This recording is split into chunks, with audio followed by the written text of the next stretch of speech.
Hey, what's up, people? This is David from ConMenRDW here. I have the pleasure of having someone to take time out of their day to talk to me in my little pocket of the internet here with you in the community. Have a conversation with Janet Garcia, aka Game Nicest, Game Honestest. Yeah, what's good? Happy to be here. Yes, thank you for being here. But yeah, how have you been, Janet? What's been going on with you? I've been all right. Honestly, kind of with the weather and everything, dealing with a little bit of a sore throat here and there, on and off. But I feel like February is really I feel like for real start of content in a way. Like January, you kind of have like time to clean up things, like wrap up your like last year content, and then February feels like when all the big releases kind of start coming in, and yeah, so just kind of dealing with those challenges, seeing like what am I playing for what reason, am I what kinds of content am I doing with it, how do I plan that content out when there's always more stuff coming in. For so sure. the regular game is the game, but what about yourself? Yeah, it's definitely been the weather's been doing a lot to everybody. Like especially over here in the Chicagoland area side of things. We just got our first big major snowfall of the year. Like we got like 4 or 5 inches last night, so I had to go out and brush the car off. Luckily, I didn't work. Oh, actually, I called off yesterday because a lot like I work in cable now, internet and all that type of stuff, so I can wire my own house. So that's cool. But also that job involves me being outside, and me and other technicians, we were just like we don't feel like being outside tomorrow. So some of us just agreed, yeah, let's just call off tomorrow. So we did that. So Nice. it gave me some time to put more time into my personal projects, which is I got to catch up on some cleaning around the house. The state of play happened yesterday. We're going to talk a little bit about Hmm. that, and also get things ready to talk to you today because I don't know how you feel about it, but talking to you has been like the big thing on my calendar this week. So Oh, that's so nice. yeah, just Yeah, like yeah. had to push it back a week last week because like you said that the weather's been kicking your ass. So I've been trying to not let it get to me too much. I'm like going in people's houses and stuff. People got cats and dogs, and some people don't be dusting. So I'm just like Hmm. popping over the counter like allergy meds and stuff to try to not die. So I should probably go Yeah, see my stuff. doctor soon. Should probably do Yeah, that. I Yeah. just I just came from urgent care myself, so Oh, yeah. it's Nothing it's too uh, urgent, it's I ready hope. now. No, no, I just wanted you know how it is in the American healthcare system. It's like you can only go to urgent care because like Mm-hmm. a doctor appointment with your primary care months. So like Yeah. I never see my primary care for if I'm just have No, a I didn't need to cold. see Like that's someone all urgent care. now. Mm-hmm. Yeah. That's just like if you actually you need help today? Yeah, you got to just go to urgent care. So Mm-hmm. yeah, just it's super convenient where I'm at though. So Gotcha, the gotcha. best of a bad system is kind of what I'm working with. So Ugh. yeah, not too bad, and not too sick really. It's really just like sinus stuff. So just gotta Gotcha. get some Flonase and then take care of it, which is great because I got some plans this weekend that I want to be able to do. So I'm Oh like, yeah. okay, Cool. cool. But real quick, Janet, like I said, great to have you on this first episode of the conversation. Where over here on ConMenRDW at Twitch.tv, we basically are going to be having people in the world of pop culture, gaming, and things like that, geeky nerdy content for geeky nerdy people that we usually do on the commentary podcast. I'm going to get some of those people, isolate them, talk to me specifically because I just like talking to people and doing that type of stuff over here. So definitely, like you see down below, over here doing this live at twitch.tv/ConMenRDW. It's going to be posted later on YouTube and then also highlighted for content in every other little part of the internet like TikTok, YouTube Shorts, Instagram, Blue Sky. The list keeps going and it will only get longer. God damn it. Social posting takes so long. So we're going to be doing that here. For people that don't know who you are, Janet, who have not been graced with your content on the internet yet, who are you? What do you do? TLDR, hashtag shameless plug yourself. Go. Yeah, sure. I would say that I am a game critic and content creator. You may know me from the podcast work I do. I am on shows like the MinMax Show, Remap Radio, the Indie Council, and the Gamecast, aka the Games and Not Games podcast. So I do obviously a lot of podcasting, but I also write. I have my own website called pen2pixels.com. There I do mostly reviews, lists, previews, and some features. So it's very like again criticism heavy content. Outside of those things, I also do video game consulting work. A lot of that has historically been mock reviews, most of which I can't name because Mm-hmm. they're NDA'd. I do have two I am able to name, which is cool. I worked on where I did the mock review for Ollie Ollie World, and I did one for Sherlock Holmes Chapter 1. So those are two examples that I am allowed to say. The other ones, not so much. Yeah, other than that, I stream a lot as well on twitch.tv/GameOnysus. I do a long form let's play for something that's kind of out of my wheelhouse, and then on Fridays I do best of whatever year it is watch, where I play the latest games and search the greatest games of the year. And that's kind of my bag. Like I am mostly trying to play. Obviously, I have my taste like anybody else, which we might get into today. But I'm trying to just keep up with what's hot in the streets, what's happening, and taste testing everything and seeing, what my opinions are on those games, and trying to like by the end of the year, as best I can, have a solidly comprehensive list and thoughts on the biggest titles that came out in the year. With big being relative, obviously I hit the AAA stuff, but I mentioned the Indie Council. I try to hit up a lot of indies as well. Mm-hmm. With mixed success on all fronts in terms of keeping up with games. I always joke that the game of the year is just the best game you like played that year, right? Like the Definitely, yeah. you may have never played like what the real game of the year is. It might be like a really deep cut that just didn't get enough, marketing word of mouth to reach you. So yeah, always more work to be done there, but that's how I try to keep up with everything. Oh yeah. Yeah, definitely. I've been keeping up with Janet's content for a while, and I've probably been super like finger on the pulse with the stuff that you've been a part of probably since 2020. Because I remember seeing you on kind of funny stuff. Mhm. Because you were doing a lot over in their area. Also seeing you a lot on MinMax as well. I'm seeing your articles floating around as well. I think you used to do like guides work for IGN for a little bit too, like on Yep. the freelance side too. Yeah. Um, but also, you used to be like, or at least you came from the Chicagoland area and moved out West Mhm. Coast. So I've seen you in person a couple events through here. That being said, a couple people that saw I was going to be talking to you, they were like, "Yo, tell Janet, Emporium Squad, Splatoon gang in Chicago said what's up." So Yeah, hell they said what's yeah. up, It's represent funny. for that. Yeah, it's funny. I was mentioning my to my fiance about doing this, and I was like, "Oh yeah, like from the Splatoon scene," and he's like, "There's a Splatoon scene in Chicago." I was like, "Hell yeah, there's a Oh, Splatoon scene there's in a lot of Chicago." splatters over here, Um, bro. Yeah. yeah, honestly, like I have not played Splatoon in a hot minute, and I need to get back to it, get back to my roots of like learning how to game. But I mean, I never really became at the at a crazy good level at Splatoon, but just going to some of those events like really helped increase my ability to play effectively. So I'm like, just a little bit more work. Yeah. I got a lot of dreams. Life's long. We'll Yeah, I see. thought I was gonna be playing Um, Splatoon 3 a lot more than I have been, but then it's like the whole thing of just games just keep coming. You got to make your life you know, decisions, you know. And I haven't even played the side order expansion that came out for it like two Me neither. years Yeah. ago, and I'm like, man, I gotta just lock in and play that. I'm probably gonna do that this year. Just drop to 25 because it's not on expansion pack yet, but I need to play that. Yeah. Honestly, I hope they. What do you want them to do with Splatoon? Because I feel like it's at a tough spot where they have like we have three now of them, Yeah, I'll and talk it kind Splatoon of with you, feels like Janet. Yeah. Let's do this. Yeah. Nintendo's kind of in a tough spot with it because Mm-hmm. like they never really figured out how to like they're not full on making annual versions of Splatoon, but they're also like the regularity is a little bit off, and I know a lot of people were like very critical about how different is 2 from 3, And like people does were this kind still of need to be a playing new one until the game? servers died on Wii Yeah, U. so So, mm-hmm.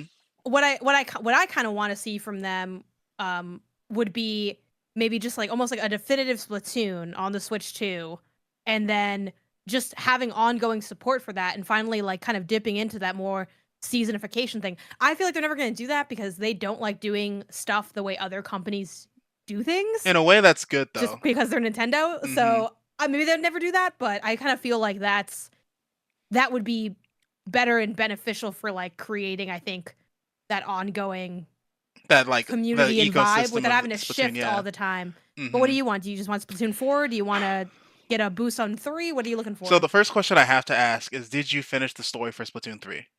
I didn't. Damn it! You can See, spoil that's it. the I don't care. thing. That's the thing about Splatoon, right? But let's be The real though. thing, I don't, do you? How much do you care about the story? a It's really lot. cool. See, It's a cool I'm a campaign. I'm gonna put you on, Janet. A lot. The Splatoon story, the Splatoon canon, is probably the most well developed community and like in world situation that Nintendo has ever made.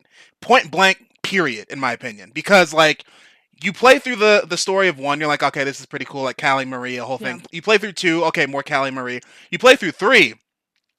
This is the one where they're like, we're gonna explain fucking everything, right? Like You want me to tell you about it? Because I'll tell you about it. It's Sure. been a while. Yeah, So because here's the thing, I just right? don't. Here's the thing. Go So ahead. you know Mr. Grizz for Salmon Run, like that bear statue that talks to you when you're like Yeah, a little get the bit. eggs. Yeah, Shout, yeah. shout to Salmon Run. Pretty good mode. Yeah, Pretty fun Salmon Run, time. great mode. So the whole thing is everyone's like, yo, what if it's just a bear talking to you? See, Splatoon 3, last boss of the game, you fight the fucking bear. It's literally a bear that was shot into space. Because basically, what happened in the world of Splatoon, it's Earth. There was an apocalyptic situation, Okay. all humans died. They put some mammals onto a space shuttle, shot them into space so they could survive. This bear's the only thing that survived. His name is Mr. Grizz. He gained sentience, and he basically tapped into the radio waves back on Earth, and he was talking to the Inklings that were working for Salmon Run, and they were collecting these salmonids basically to then shoot them back into space and like feed him and give him power and stuff like that. Hmm. And the reason that inklings and salmonids and octolings and all these things exist is because when humans died off, all of the essence of human DNA and all this other shit leaked into the sea, and then basically all of that absorbed into the sea life, and then they gained sentience based on the dreams and aspirations of humankind, and then that's why all of this stuff is so adjacent to like actual humans and human culture and stuff like that. So it's that's very loosely the TLDR of the human or Hmm. the Splatoon canon. And but when you read it and you see it laid out like that, it's so fucking cool. It's so dope. So that blew my mind in Splatoon 3. I was like, this is peak. I love this so much. But also, like, Splatoon aesthetically has always been my favorite, like, Nintendo franchise since they made the whole thing. Like, if I Yeah. go to Nintendo Japan and I go to the Nintendo store, I'm buying $200 of Splatoon stuff. That's just happening, point blank, period. But in terms of what you were saying, like, what I would like next in the Splatoon game is I would like them to expand upon the gameplay of the single player content of Splatoon, because how I enjoy the gameplay of Splatoon 3, but I can only put so much time into the multiplayer because there's everything else out there, right? But if they made it where I could just jump in and play more single player stuff, or they made more things for co-op play like Salmon Run, I personally would love if they did like an open world approach to Splatoon, where it's not just like Mario Galaxy esque like obstacle courses, but instead Hmm. it was more like an open world. Like when I saw the desert for 3 and we saw the train, I was like, oh, we're going places. We're doing all sorts of, and it's the same thing. But Yeah. just the story is like honestly the biggest part of it for me. It's damn good, really good. That's what I would want from Splatoon 4. Um, since they So pretty you do want a much, 4. I do want a 4, and since they pretty much did what is a virtual Lollapalooza, like big ass concert venue thing for all of the groups they've had so far. I wasn't playing that weekend, but I saw gameplay and saw people playing it, and it was impressive. Like they did a lot. They did a lot for that. Yeah. So man, good game. Really good game. Yeah. Yeah. Mm-hmm. Great game. It's one of the I talk about it It's often. in the Is big like six. I feel like the who's that? What Mario, Mm-hmm. Zelda? Mm-hmm. You put Donkey Kong in there? Like who's in there? I You put think Kirby in there? so Kirby for some reason is such a powerful entity in Japan. He's offset from Nintendo. He's not in the store.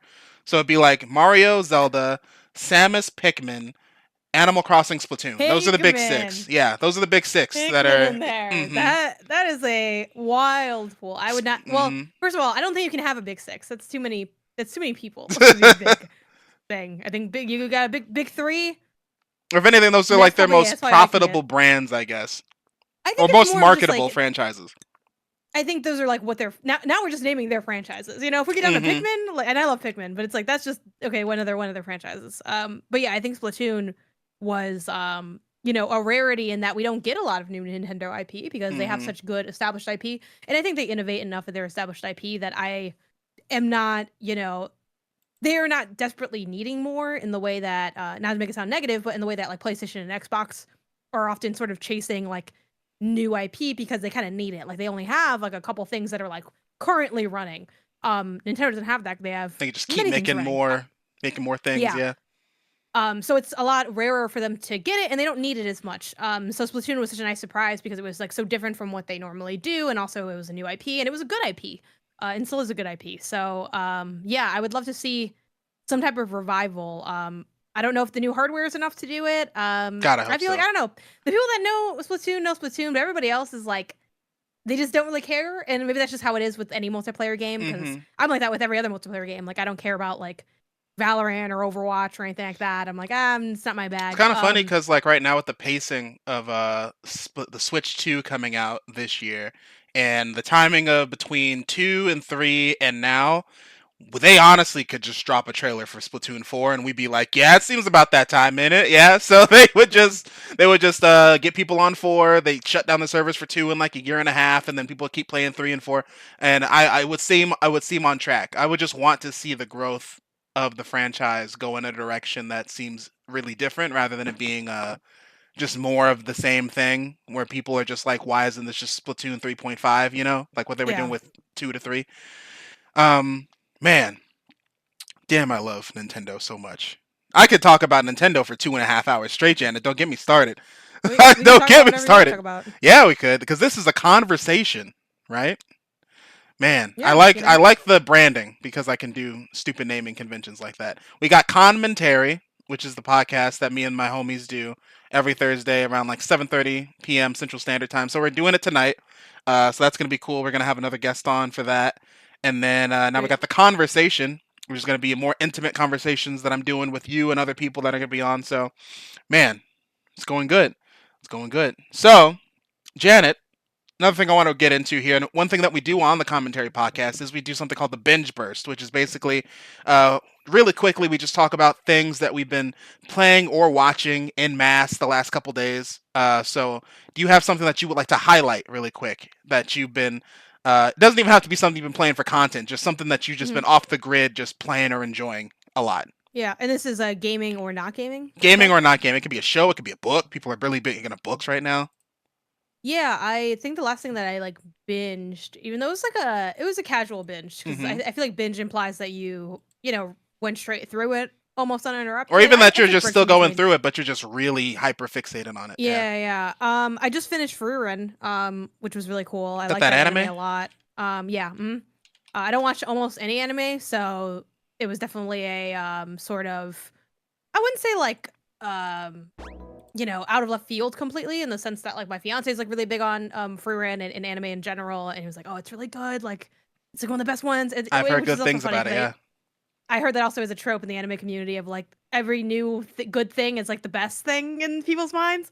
A lot of Hmm. recency bias, I guess, who isn't affected by that. But yeah, it was really fun. Very like it's fantasy, it's slice of life, heavy and like very like wholesome about friendships and relationships. But it also has a bit of action to it that story starts to pick up around episode like 3 or 4, and then I think really starts to like be a more core part of the show around maybe like episode 7. And yeah, it was just great. I am a big fan of magic. Like I often play as a mage in games when I'm given the option to. I'm just drawn to those kinds of like abilities, and like some of my favorite games have either, if they don't have magic, they have things that feel like magic, Something, like something about something, something, something. no, like more like with control, for instance. Like you have like the Mm-hmm. psychokinetic powers or whatever. I mean, Avowed has magic in it too, but there are games that, but Avowed also uses like, that's I you, just you played literally use magic. So Forspoken not too long ago. That was a good yeah, magic yeah, system. Yeah. yeah. So that was really cool, and I think the stories were nice. Like the fighting is really what I think took it over the top for me, because I just thought the action was like really exciting, and I felt like seeing the abilities be used and unfold, it made me like want to, that's why like I did a post a few weeks ago on like my Blue Sky that was asking like what's the best magic use in games, like like feeling magic, because I'm like watching Freer and I'm like, I want to be doing that in a video game, and I feel like no game really has the sauce. I did spend some time with Forspoken was not my bag. I didn't like the feel of like how that combat Mm-hmm. felt. I don't remember too much about the traversal. I feel like it was okay, but Traversal's cool, not but yeah. as quite. I did like the chaining of things, but yeah. Forspoken was a quick try and dip for me. Mm-hmm. But people gave a bunch of their responses in there, so I'll be digging through that at some point. Because I have this dream of doing all these different series, like of articles and things of like exploring different like facets of gaming, Mm-hmm. like and that I think that could be a fun one to look into. But that takes so much work because you'd have to play so many games to really do that well. That I'm Yeah, like, the oh, do I want investment to take of on that the project? product. Yeah. Yeah, like 30 games for like one article. It'd be cool to do, but it's just like trying to conceptualize, what would that process look like? How could I maybe break it down into smaller bits to make Hmm. it, done more? But that was really cool. That's one of mine. What about you? We just could do a 1v1 for Yeah, for sure. 1 or 2 days. When in terms of like Freerun though, yeah, I've heard really good things about it. It's like honestly, a lot of people said it was like one of the peak animes of last year. Yeah. My queue of anime is so long. I have this in my wish list or my watch list, so I'm gonna get back to it later. Um, but definitely gonna look into it. Like what you said, the magic use is really cool, so I'm gonna look into that. I'm gonna put you on to another anime, so you can just stay on the anime front here. You should watch Shangri-La Frontier. Listen to me. Someone else told me that. Yes. Well, actually, was it you? It's Like, I don't remember. I maybe Someone replied. probably. Oh yeah, Somebody probably was replied me. to Probably was me. like Yeah, one of yeah. the posts. It might. Yeah, yeah, yeah. Yeah. My fiance, like, I don't think he's watched that one yet. He was like, I've been hearing It's about it. So yeah, what so what is good. this? So a couple of my friends put me onto this one. Basically, it is literally just people playing a video game, like a good Mhm. ass MMO, full dive. It's not a sword art situation, or if you die in the game, you die in real life. It's literally this guy who is really a really huge gamer. He's a high schooler. It's funny about this show is you get the set dressing that he's a high schooler. He plays a lot of video games. He plays a lot of trash games, and he enjoys playing really shitty games. Like he's diving Mhm. into the sixes and fives, right? And he's like, that's his shit. But then eventually, every once in a while, he'll play like those 8, 9, 10 out of 10 games. And after playing a whole bunch of really bad games, he just got out of like a really stupid dating sim. His friend is like, yo, need to play this game, Shangri-La Frontier. This is like the top thing right now. Everyone's playing it. 30 million players worldwide type beat. And he's like, okay, I'll check it out. Jumps in. He goes full Unga Bunga build, which is like melee, luck based, crit based fighter, dual blades. He puts all his characters only wearing shorts and a bird mask because that was an option of Mhm. what you could equip like when you were making your character. So his character doesn't have a bird head; he's wearing a bird mask. Um, and he always uses the same name in every game he plays, Sunraku. And he jumps into this MMORPG, and he does the thing that a lot of gamers do, which is he skips all the tutorials and he just skips the initial tutorial town and just goes straight to like the third area where you're supposed to be like level 10 and stuff. He's just Mhm. grinding, beating the shit out of low level enemies and stuff, and then he ends up in an area that he shouldn't be in and ends up fighting what is one of the 7 mythical world bosses of this game, which is like a wolf, like a night wolf. And he Mhm. fights it, he loses, it curses his character to where he can't equip any gear on his cursed areas, which is basically his body and his legs. Mhm. So he can still wear shorts, he can still wear helmets and stuff, but he can't wear anything else. So it basically nerfed him, point blank, stage one. And he's just going through this game, still playing it, running into a whole bunch of other NPCs. He gets unique scenarios in this game where it's like unlike regular MMOs where it's like everyone's doing the same scripted scenarios, and it's like, oh, if you do this thing and this thing, you'll trigger this event. This game is like, depending on how you're playing it, certain people will experience certain things that other people won't even experience at all. So Mhm. it's like the wikis and the guides for this game are like abysmal because there's a lot of gaps in it because no one knows where there's certain, like I said, there's 7 world bosses. People have only seen like 3 of them and heard of the other Mhm. 4. So he ran into one of them and almost died. And basically, he has the information on that one. Other people haven't even fought it yet and gotten this type of intel. No one else is cursed like he is. He gets into this area called Rabatuza, which is like a special area where he meets these super strong NPCs. He gets this like mage bunny companion character named Emil that's on his side the whole time. Really cool character. He ends up meeting like this rabbit mob boss in Rabatuza that pretty much gives him like a special secret quest that he can't do until he's like level 99 on episode 5. Um, Mhm. it's really interesting. Like I said, it's just a dude playing a really good video game, and they mention it all the time. Like they break the merge, sometimes he like gets off the game, goes talk to his family, goes to school, comes back, but he's just straight up as soon as he's done with his homework, back on the bed, full dive. He's just back in the game, Mhm. and he's just a gamer, dude. It's like really fun, high budget animation. Like there was one episode where they were fighting the samurai. It was him and two of his friends, and that boss, which in game IRL probably took like an hour to do, but it was like Right. 5 episodes of the anime, and it was just so peak. It was really good. This anime got me to check out Final Fantasy 14 online. You understand? Like this game, I was like, damn, I gotta play a video game like this. Like I need to get into an MMO. Did it feel like you were playing Shangri-La Frontier when you played No, it, or? no, the void is still. I'm like, dude, we need to get the technology where we get full dive RPGs like this. Like we haven't This is got it like yet. this is like the game that, like, AI execs are saying that, like, Did oh, if you just let the robots take over, dude, I don't things want can go AI fast. to write my essays. I don't want them to do my job. I just want them to be making cool video games where I can talk They're to not going these. to. Dude, I just want it, bro. Give it. Yeah, even It'll be chat's like like this. one. Bro, this game is so goated. We need it right now. It'll be like 1/25th the idea of like what Mm-hmm. this is. But In their yeah. mind, they're like, this is where it could take you, and it's like, Mm-hmm. not really, but yeah, no, that sounds cool. It sounds interesting. It's so I'm good, in for the Janet. good combat, so Like we'll I can say, see. it got me to play Final Fantasy 14 online, and that was a feat. I was like, man, I need to play an MMO right now. So yeah, that's a good show. Definitely would recommend checking out Shangri-La Frontier. Really good anime. Nice.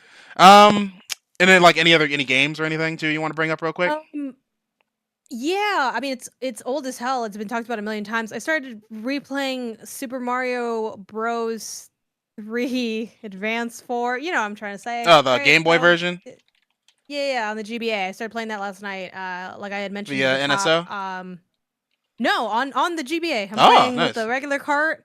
Not gonna lie, it's like not having that rewind. It hurts. You're just It like, hurts a little bit. mm-hmm. I was like, ooh, like a game that's hard and you don't have any other options. Yeah. Yeah. Oh, God, it looks great. Yeah, I have a modded GBA. I love the GBA. It's probably Ah, my favorite mm-hmm. handheld.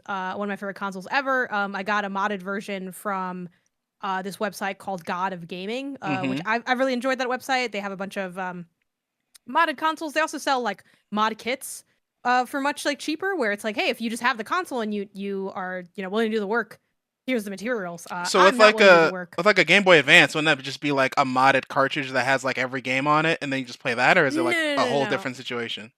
No, the console itself is modded. So, Mm. the mod I have for it backlights the screen because I love the Ah, GBA, but it doesn't have a backlight. It's with one of the big, pillars of the SP was like, oh, now it has a backlight. But I don't like the SP because it's very tight. It kind it of has is that Game Boy so, ergonomic. dude. My big gorilla, bro. I can't freaking. I'm playing it like this the whole time, bro. Yeah, It's so and I small. have pretty small hands, but it's just still I never thought that it felt great. Even the Game Boy Pocket and stuff. It's like it's Mm-hmm. you can deal with it, but it's not as I think the GBA is the most ergonomic handheld that's ever existed. In my opinion, I love it. So I'm like, yeah, let me just get a backlight on that. And another mod that it has as well to it is it charges now through USB-C. Ooh, So okay. that's like I think there's other things about it that are also like souped up, but like I think maybe the speaker might be better and stuff like that. But I don't really remember offhand. The real reason I got it was mainly for the backlight and the charging. So anything else is just gravy to me. But yeah, you can buy it just as is. They have like really cool color ways too, and like special face plates. But I just got a regular like pink one modded because the pink one was the one I had as a kid. Mm-hmm. But yeah, we have this game, the physical version of it, and I was talking about it the other day on my podcast I do with my fiance, the Gamecast, and I was like, why don't I should play that game again now. It's really short. It's a great game. Why am I not playing this game all the time? And like I said, I've been having a couple rough days with like, feeling like I got a sore throat, being kind of tired, kind of being in a bad mood, blah blah blah. So I'm like, you know what? Happiness is right here. I already have everything I need because Mm-hmm. I have this game. So yeah, I booted it up. Really fun, really enjoying it. It's interesting going back. I think I'd be so curious what I would think of this game if I never played it and if I was a different like person, because it's like I so immediately can see like the brilliance of it and stuff, but I'm like, I wonder if a regular person's just like, I don't know, you're just jumping. But then I think even with that lens, once you get into like I think it's like level 4 or something. I did up to the first castle last night. Mm-hmm. Stuff like the moving levels, which I know everyone hates, but it's like a good kind of hate. I'm like, yeah, there's some really like good Really, juice really even in these quick, early Janet. levels. We're talking about Mario 3. I have it up on the screen for audio listeners. This person's doing like a one up thing, and I didn't even know this was a thing you could do. He's just on like the second, Yeah. third level, and he's just flutter jumping with the Tanuki tail, and he just keeps jumping on the Goombas that come out of this pipe, and Yeah, I might go back and do he's just this. farming. Yeah, I'm like, this is some tech. I didn't know about this. Hold up, Yeah, like I don't know. Like he's I still mean, like I knew that you 22 get lives, points. I knew you get like points for 17 up. That's crazy. you know, things you do in the game, but I wasn't really that focused on like the score I get in Mario. Like it, I don't I know think you get anyone. This like is why they removed it in Wonder. No one really cared about the score too much. It was more like an yeah, old school so thing. Yeah. but it's interesting seeing it kind of have like a, like and even just this, I'm like, oh, I need to go back and do this area of the level because I didn't get to the secret pipe or whatever. But Mm-hmm. that's kind of the brilliance of these games. I think it's easy to forget the sort of off the beaten path secrets. But also just like some of the design stuff is really smart. Like I think it was even that the same level where it's the first auto moving level. At the end, there's a boomerang bro like that's to the left of the screen, Mm-hmm. and I'm like, well, I should probably kill him because I'm sure there's something there to the left. That's why they put him there. Didn't end up killing him because I had to keep rewriting the level because he would kill me every time. I only ever had one hit. And the thing about the boomerang bro, it's like you'll dodge the first boomerang, then you kind of forget that it comes back, and it's like, The oh, Hammer like it's Bros just and the so Boomerang Bros are like the most yeah, annoying enemies. Yeah. it's so good and so smart and fun and challenging and yeah, it's just got a lot of whimsy to it. I think I'm still a world person over Bros 3, but Bros 3 is very good, and I have Bros 3 and I don't have World right now, so I'm like, yeah, I'm Mm-hmm. gonna dig into this and see what's up. But it's good. They're bite sized. It's also this sounds like such an old head thing, but as technology advances, and I think we're kind of like always online or always available with like text, emails, everything. It's also really nice having a handheld that doesn't have the time, It's which just a also I guess can video be game dangerous. console. Yeah. Yeah, like it doesn't even. And I do love the PSP as well. It's not like my second favorite console, but it's like I was playing and I'm like, what time is it? And I like instinctively like hit like select thinking I could go to like a home that shows the Nah, time you're that locked doesn't exist in. on the GBA. And I'm like, you know what? This is I actually don't need to know the time. Mm-hmm. I'm just gonna play my game. And yeah, there's something really cool about that. I definitely want to of retro stuff. I'm most interested in digging into the handheld scene um of like the barely retro handheld scenes, like the GBA, the PSP. Yeah. Yeah. I've been kind of Yeah. going back and getting some of my old retro games back again because I'm in a position with my current job where I can actually like hold on to my games and I shouldn't have to trade them in for any reason. So Mhm. I've been getting a lot of my GameCube games back. I've been getting a lot of my Nice. Game Boy Advance and like Game Boy Color games. Like I had Lego Island 3 for PC. No, Lego Island 2 I mean, for PC, like OG Windows 98 CD. I still have it. Then I also had it on Game Boy Color, and I also had it on Game Boy Advance. And there were three totally different games. So I have like each version of that. Backyard Baseball, I still have that. Like my girlfriend, she had a whole bunch of this is like the divide with like where we are in gaming now. There's no licensed games as much as there used to be anymore. Literally anytime there was a movie, anytime there was a TV show, there was a video game for it, no Mhm. matter how dog shit it was. And she had so many licensed video games. Like she had like Kim Possible, The Proud Family, Lizzie McGuire, Monsters Inc., like all those like Harry Potter, multiple Harry Potter video games and stuff like that on her Game Boy Advance. And I had like Kirby, Mario, Yoshi, Zelda, all the like the regular Nintendo games and stuff. So just going back and filling up my retro catalog with all those type of video games as well. It's been really cool. I got Wario Land 4 for the Game Boy Advance maybe a month Nice. Mm. ago. And I was like, it's only a matter of time until Nintendo just realizes this game is goated and they put it on NSO. And then literally last week they're like, it's coming to NSO. And I was like, what I spent $25 for? But I mean, I have the game. It's not a license. I have the game. So that's Yeah. cool. But yeah, man. Game Boy Advance had a lot of really good stuff on it. I will say as a Nintendo fan, I could put a stamp on it. I am a Nintendo fan, but in terms of the generation of a Nintendo fan I never Mhm. rolled credits on a Mario game until I think Mario Brothers Wii. Yeah. I Mm. never rolled Okay. credits on a Mario game until Mario Brothers Wii. And then I've beaten Sunshine. I've beaten Galaxy 1, 2, 200% each. I've beaten Country Returns. I've beaten Tropical Freeze. All Nice. that. If I go back, I can't play OG Donkey Kong. Nintendo's been trying to gas up Donkey Kong Country in the last like month and a half to gas up Country Returns HD. Yeah. Country is like the Country trilogy is a rage game. That's a streamer game, actually. Like the first minecart level of Donkey Kong Country is a is so rage baity. It's ridiculous. Because how do you expect me to jump on a rail that's going this way, right? And then all of a sudden the rail's doing this, and I think I'm gonna actually where are the physics? And Yeah. DK's leaning full face off the side of the minecart, and I'm like, bro, he's gonna tilt this thing over. So like this, it's not. It's so precarious. You understand? So Yeah, I think those old Donkey Kong games, they are precision they at times can be precision platformers if the platforming wasn't like quite it's good like enough to like stiff. warrant the Mm-hmm. precision. It's tough. You really have to get a feel for it. You really had to have like been forged in the fire because I can still like I have Donkey Kong Land, which Mm. apparently is a version of Donkey Kong Country. It's like a I mean, I It wasn't assume a straight lesser port, but version it was because like it's another a version yeah. of it. Yeah. Yeah, it was kind of like the handheld version. So it says it has like different levels Mm-hmm. and like something else is different. So I'm not sure like how different it is between. I imagine it's just like a little bit worse. Maybe it's a little bit better. I'm not really sure. But I was playing that like a few months ago too, like just trying to feel something, playing like my old games. And I was having a really good time, but it is like it's pain, like It's just to like, play. man, this is terrible. But but I'm used to that, and Mm-hmm. I kind of like aspects of that because I grew up playing that. Like platformers are like my favorite. Like I always say all the time, like I will play, and I don't think Donkey Kong Land is necessarily a bad platformer, but I will play any bad platformer like over like there's nothing. I'm like it's kind of like the way I feel about those platformers. Is like when there's like that food that like someone doesn't like, and you're like, oh, you're gonna finish that, and you like finish it for them. That's me with platformers. I'm like, Mm-hmm. oh, you're not gonna if you're not gonna finish your Donkey Kong Country, hand Like it I'll here. play it. I'll play it. Yeah. Yeah, it's but yes, it is definitely like they're old and hard in a way that is because of the feel more so than the design. And I think that's also where that's what creates frustration. It's like, Mm-hmm. why does it work this way? It doesn't feel like it should work this way versus like something like, Celeste Super Meat Boy. You might have Super feelings a Meat little Boy, bit of man. frustration, Oh.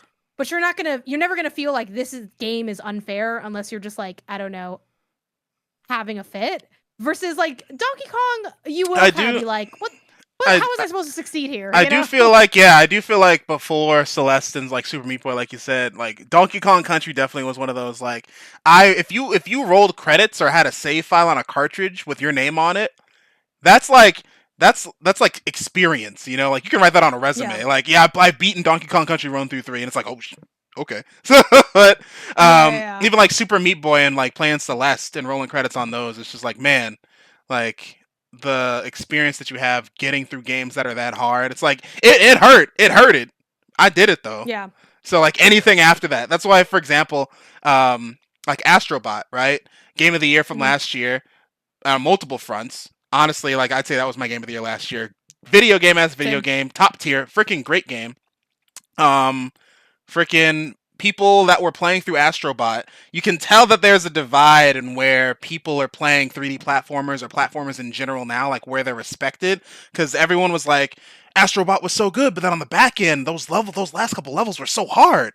And then me having 200%ed Mario Galaxy, Mario Wonder, Mario Galaxy 2, and Odyssey, those last couple levels on those games, freaking ridiculous. Have you beaten Odyssey's last level before? It's No, I'm ridiculous. scared It's to try. It's masochistic, even. It's I'm not disgusting. very good. I'm not very good at which I've played like a bunch of the Mario's. The only ones I haven't played, funnily enough, are Galaxy 1 and 2. I've Mm-hmm. never I played I think a little bit of one of whatever one was on the Switch. I played in the collection that they don't sell anymore. Oh I yeah, played a All little bit Stars. of Yeah. that one. Yeah, of All Stars. I played a little bit of that one, but I didn't see through. So that's I want to fill that gap soon. I think I'm going to do that for Mario Day this year. But I don't think I'm good at doing like trick platforming. If it's just hard jumps, I can do a hard jump. But like with Odyssey, I felt like you needed to be able to like use the hat on a level that I'm Jump like, I don't off want to this get good thing, in. throw I'm not Cappy, like good dive at on him. yeah, Yeah. like I don't want to throw like it's I can't I feel like that's where my skill falls from. So Yeah. yes, those do get really, really hard. And yeah, I agree with what I imagine where you're going with that is that like the Astrobot hard levels were like not that hard. Yeah, Um if you've been yeah. seasoned with that Nintendo shit, yeah, at Astrobot level, there was Yeah. one that had me like stuck for maybe like max 15 minutes, but then other than that, I was like, oh yeah, that's pretty good. I see the Yeah, vision. I know the last like the kind of gauntlet at the end. I'm not gonna lie, like maybe that did take me like 30 minutes because it probably did, but it Hmm. didn't feel like wildly hard. It was I think the hardest part of those levels, specifically that level, is endurance. It's really an endurance level more than a Mm-hmm. platforming challenge level because it is quite long for that kind of thing. Um yeah. But have you done the speedrun stuff at all in the pre I update? need to go back and play Astrobot because since base game, I let my friend borrow it right afterwards because I got it physical, Mhm. so I can do that. But I haven't gone back to the game since they've been adding things, and I also heard they're going to be adding more stuff within like the next month, I think. So I want to check out those speedrun levels and see what other those gauntlet levels are that they gotta put in there. Because more so with these speed, if they're all just challenge levels, they're not like regular like levels. I'm not as hyped to go in and check them out, but I do want to see what's going on. Mostly because I want to just see what bots they put in the game too. Yeah, they're speed run ones, so they're Hmm. like constructed to be, I don't know, I forget how long. If Is you it want to like go for neon like white all 30 over seconds. again? Like when you beat the level, you see someone on your friends list name, you're like, shit, now I Yeah, gotta. Yeah. kind of, but they're not like, it's not like just taking the regular levels and adding like a timer. They have like they made levels specifically that are Hmm. speedrun levels. The only thing I don't like love about them is, again, this is more of like a my skill thing.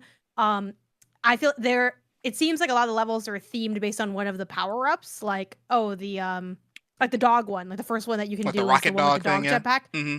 And I'm like, well, this isn't really like how fast can you like jump around? It's like how fast can you use this stupid rocket dog? And I'm not as good at that, so I was like I felt like a little bitter on that one.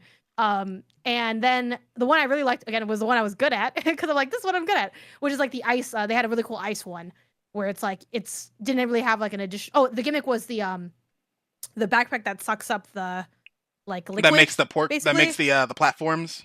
Yeah. Yeah, yeah. Which when the second I saw that, I'm like, that is gonna be an awesome one to like mess with speed running stuff because it's like you're You can making just your own make your own. platforms, Uh huh.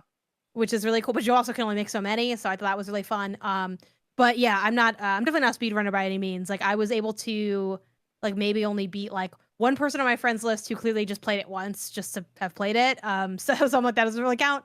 Um, and like maybe one other person, but there was I had one friend who like had really good times on all of them, and I was like, man, fuck this guy. You know, he has like no idea. I'm like watching his scores, and I'm like, I'm not gonna catch this because I don't know. I'm not gonna. I don't know what the hell he did. And I keep Hmm. looking up, obviously, to see what people are doing. But it's like, part of the fun is kind of like doing it yourself, though, and trying to see what you can come up with. But yeah, they're cool. It's nice to see extra stuff in there. And I really liked, more so than the speedrun stuff, the Christmas level they put in Yeah, was I've so heard about this fun. Christmas thing that they did, the Christmas Yeah. content, yeah. Yeah. When holiday 2025 comes by, dip back in. It's all snowy and there's like, I don't know, a Christmas tree. It's like basically the only thing that makes it Yeah, a I Christmas level. Some appreciate when ornaments and stuff video too. games do Christmas stuff because then that just adds to like Christmas content you can do. Because like so far I Yeah. have Bayonetta 2, Miles Morales, and I guess now I have Astrobot. Yeah. And I The guess Astrobot one's really Forspoken cool. technically kinda, but no, not really. But that's Lies of P. Lies a He piece of can wear a Christmas Santa game? hat, and he can wear a Santa hat. I think in the game It for a while. counts. It counts, yeah. And they're dropping that DLC this summer Hmm. that like takes place Oh, in and it's like like winter. winter, yeah. Yeah, The so that Overture that could stuff. be. I don't know if you have the souls in you to be able to rock that for I the need holidays, but I need to get back in Eliza P. It's on the backlog. I'm not I'm trying to same. I'm trying this year actually. To me and my friends, we made official backlogs for ourselves this year. So I made a Hmm. whole Google spreadsheet. Let me pull it up. Hold on. I made a whole Google spreadsheet for myself, based on the duh, duh, duh, duh, based on a layout from this one dude where he literally was on YouTube. It was a really damn good video essay. Recommend anyone check it out. How to beat your backlog. It's like something around there. Yeah, this guy, backlog Baldy. Um, definitely. Wait, no, wasn't that one? No, it was this guy. Daryl Talks Games. Sorry, backlog Baldy. Yeah, this one. It's like a 30-minute long video Hmm. essay. It's very, very good, and he's literally just talking about uh the whole idea of gamers having a backlog, completing like games that they want to get to but they haven't gotten to them yet, and it's like he ends up making his first draft of his backlog. He's like it's like about like a 200 games are on it, and it would take him maybe 600 complete days of playtime, no stopping, to get through the actual whole backlog. So he had to go through, make life decisions, eliminate certain games and stuff like that. And he made a layout of a Google sheet and I borrowed it since you made it like free for people to just check it out. And I went through, basically logged all my Steam games, logged all my Xbox games, all my Switch games, all my games from my Epic Games account, my Game Pass library, all the stuff like that. Then you go into how to beat. You have the length of the game, so you can have that data. When it was released, did you buy it? Is it an evergreen game? Stuff like that. And this has actually been helping me go through and organize what games I want to play for the year. Mhm. Because like so far I've beaten 5 games on record. I beat RZ. Uh, I gave up on Forspoken. I beat Nico Dorico, The Magical World. I beat Sonic Shadow Generations, Shadows Part. Beat RZ. Beat Bakaru. And yeah, just having rolled credits on 1, 2, 3, 4, 5 games so far for the year is like pretty much where I was at the end of last year in 2024. So I'm already Mhm. on the right track, and I'm also playing Okami HD right now. So I'm planning on rolling credits on that. But the thing is, now I'm also just playing older games. But also like you, I'm trying to keep my finger on the pulse of what is the hottest games for the current year as well. So I still need to check out like Eternal Strands, since that's big on Game Pass right now. Yeah, I yeah. want to check out. I'm obviously gonna be playing Monster Hunter Wilds when that drops. South of Midnight, Doom, The Dark Ages, like all those other games Mhm. that have been announced and stuff like that. I want to at least keep up on those, but then also just start slowly whittling away at the games that I haven't beaten that I actually own, because I have a Yeah. lot. I have a lot.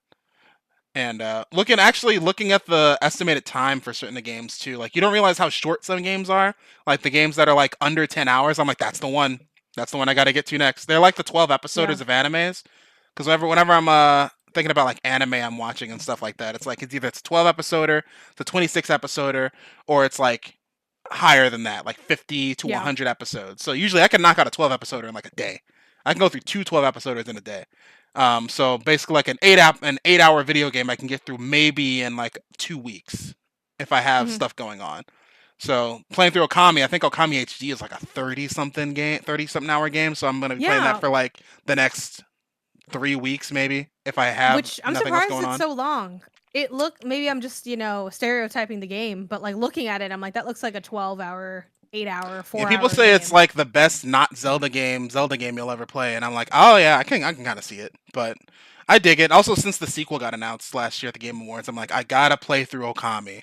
I Yeah. played as Amaterasu in MVC3. I've always appreciated the Okami art style and things like that, so I need to play through The Okami. Also, sequels will get you, yeah. oh yeah, and also I after playing the game, I've started Okami at least 3 to 4 different times, and I thought I've gotten like 5, 6 hours into the game. I've only played up to the 3.5 hour mark at least 4 times, which is not even the first major boss of the game, and I've fallen off each time. And I was like, whoa, okay, so I'm Mhm. actually now farther in the game I've ever been. So I'm like, okay, we're in new territory.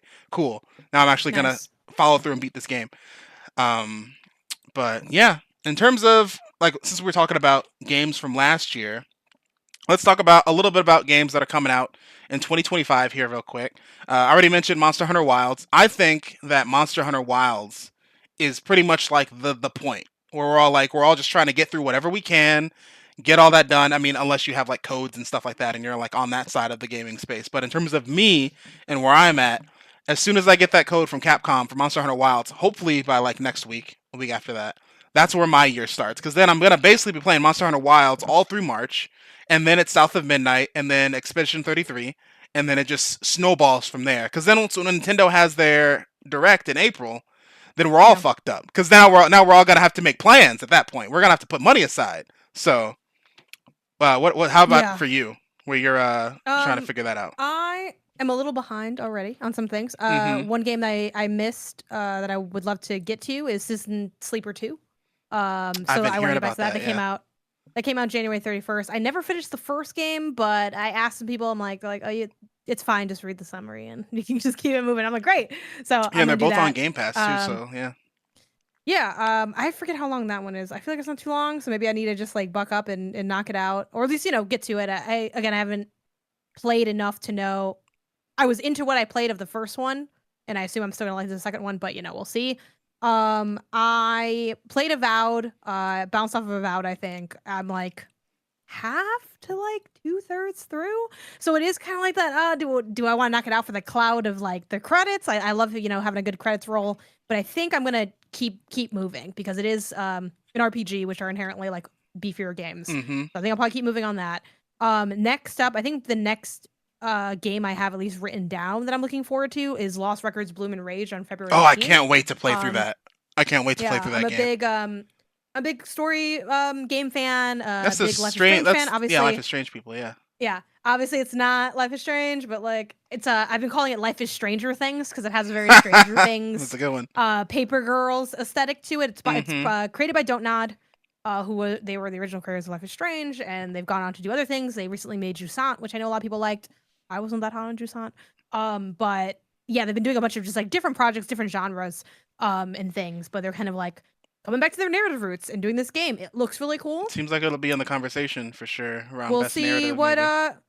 we'll see what happens. I know they also have like a weird release for it where they're doing like the first half and then the second half like way later, Mm-hmm. which I'm really bummed about because I felt like we evolved past that. Just I don't drop it all enjoy at the that as same time. yeah, like I just think it makes everything messy. It makes coverage messy too.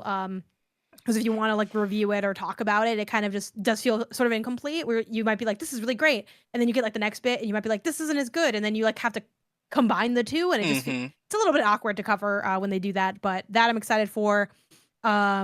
I am gonna probably play Assassin's Creed Shadows. Admittedly, I'm I digging. might I'm not. I don't kind of know. interested. Yeah. It seems like it'll be cool. Like I think the previews have been fine, but those are bigger games, and it is Mm-hmm. kind of a like if I just toss that to the side, could there be another game? I'll at least try it out. I think that's kind of the whole point of my It Friday does streams seem. too. I do Like seem more you interested in it just than like the last couple. yeah. I think same. I like it's cliche the whole like stealth or going loud vibe, but Mm-hmm. I do like doing stealth stuff, and I did enjoy what I saw. I never got to do a hands-on preview of the game, but I did like what I saw hands off Mm-hmm. of some of the stealth integrations. Seemed like they could be cool. The Oscar So pull definitely got me for sure. yeah, I think I'm gonna probably at least try that one, but I'm Mm-hmm. not sure I'm gonna commit to it.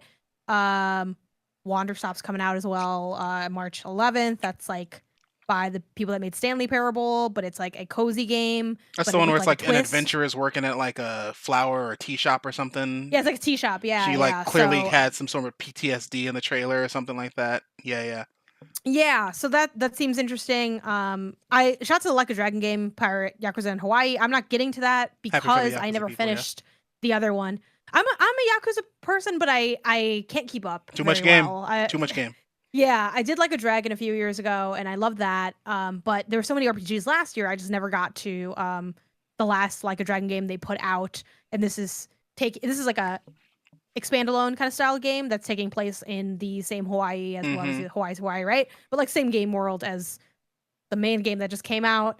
That one I think I'm just going to not really do because it's just like I don't really want to play it if I didn't play the Yeah. main one. But that's all I have on my calendar so far. I'm sure I'm missing some new dates for things as well.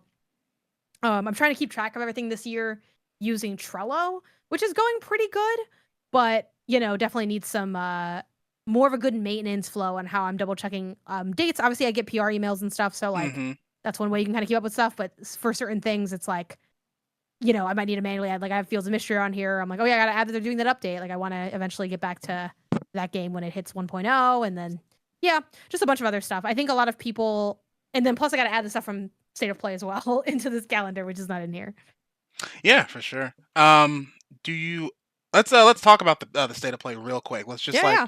well, off top, what are like the top 2 to 3 if you have that many? Like, what are the things that stood out the most to you from the state of play yesterday? Yeah, my number one, I'm scrolling down here on Polygon summary to grab the name because I can never remember it. Was it the octopus My game or number was it one was the dreams one? it was the Dreams one, the The Dreams of dreams one. Another. Okay. Yeah, by Pixel Junk. Yeah, just looked really cool, artsy, different. It's a third person shooter artsy game. It kind Mm-hmm. of looks like Unfinished Swan meets Ete. But you shoot things to like make things appear. So it's like you might shoot like a amorphous space and then a doorway appears there. Like you're kind of constructing the world. Almost like it's like imagine if You know, like the scratch off stickers or Yeah. like lottery tickets. It's kind of like instead of doing a scratch off, you're shooting, and it's like revealing the thing underneath. Is kind of the pitch Mm-hmm. of the game, and it just looks really cool, really interesting. No idea, how is it gonna like flow like moment to moment? Am I just exploring an area? Am I like picking up people's memories? Am I like what's the? I don't know about any of those things. It just has a It's very one of striking those art style. games when you look at it, you're like, man, there's a metaphor here. I know there is, but also like in the trailer, they're like, there's no creation without destruction. I'm like, there's certain games where I'm just like, this is just an art project. I'm just happen to be playing as a video game. So, Yeah. hmm it's definitely it's probably gonna have some long lasting impacts on people for sure. Yes, that one's up there. My other one is probably the what is it? Why am I blanking on their name? Who that made Dark Pictures Anthology? They had Oh, another the game one that where they they're in showed off. space. Yeah, it's like Project 3000 or something. I gotta find the name of it. Directive 8020. Who could forget? Yeah, Supermassive's next game. Got shown off a bit. And this is just more of a I like Supermassive. I like their style of game. The whole like choice. I guess it's like it's not even just choice driven. It's like sort of choice driven, quick time leaning drama is Just a kind damn of what good I movie. think Just sort of great movie. yeah, it's very like FMV adjacent Hmm vibes with these types of games, which I really love. I love this style. Not many people make these kinds of games. It's kind of really honestly outside the FMV community is just really super massive. So their games have been hit or miss for me, but I'm there every time. They could literally never put out a good game again, and I don't know if anything could get me to stop playing their games. Supermassive's been So doing like the dark I'm in on picture this. stuff, right? Yep. They So did a picture. They did the Quarry really recently as does it well. seem like since because the first game was what was it? Until Dawn. Until Dawn, then the Yeah. Quarry. But does it seem like because I remember the Dark Pictures games, they were like kind of hit and miss, right? Yeah. Yeah, because I'm not really big into horror. Like I'm Luigi's Mansion was the scariest game I ever played in my childhood, so that's just where I'm at. But Mhm. it seems like they've been trying to strike that Until Dawn vein again. At least that's from what I've been seeing, at least from my Mhm. perspective. Like they want this game to be the game that gets a live action remake in the next decade. Like at least that's how I Yeah. look at it. I mean, I think obviously you always want to have successful big projects. I think also, who wants their biggest thing to be the thing they did like a decade ago, right? Hmm So yeah, the Until Dawn definitely has a lot of stands, a lot of critical acclaim, I would say. I was never a big Until Dawn fan. Like I never got the hype. I'm always just like, guys, let it go. It wasn't that like, I'm an Until Dawn hater. So hmm for me, my favorite project from them, it might end up being the Quarry. I haven't finished it yet, funnily enough. Heard good things about that Um one. Yeah, really liked House of Ashes, which was part of the Dark Pictures anthology. Um, so yeah, and I think when they miss, it's not full on bad, but it's like aggressively okay. it's That's like a kind of B movie their type beat. problem.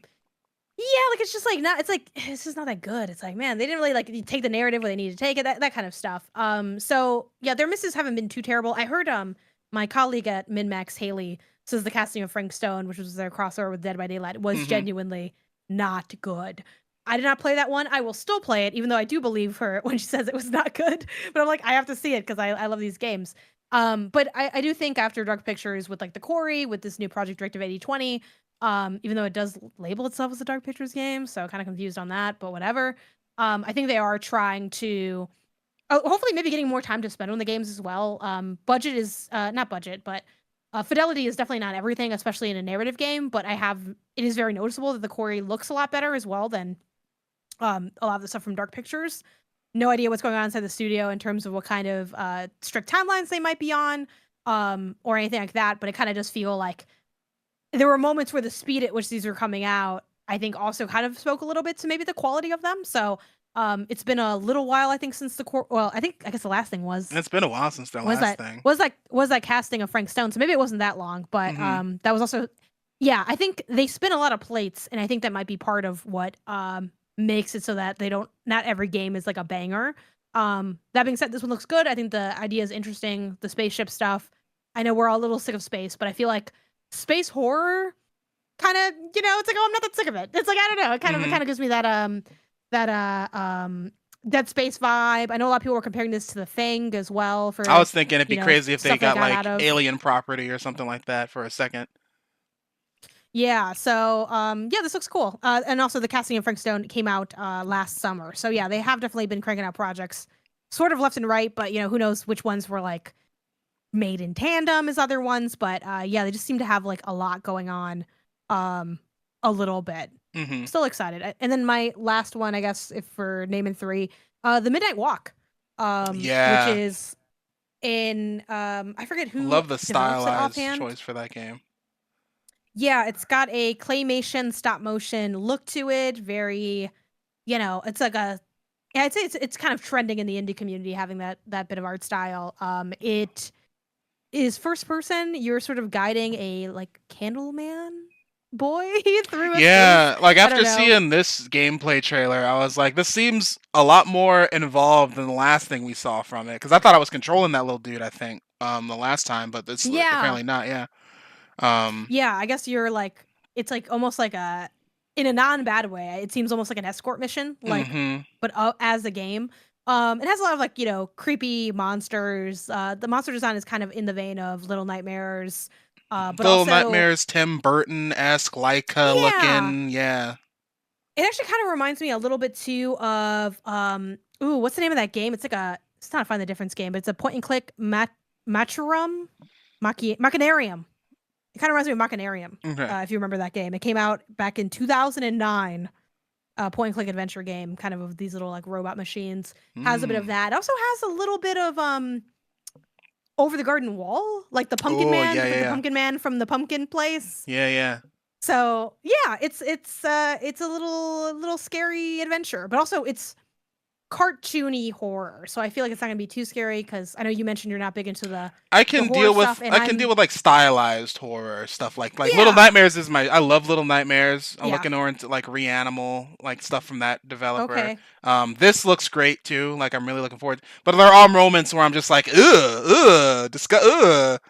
Like the thing where it's yeah. I just think it like it opens its face and there's a face underneath it and I'm like ugh, gross. Yeah. It'll Uh-huh. depend on how I think scary it is in the moment, or if it's more of like a spooky aesthetic Mhm. than jump scary.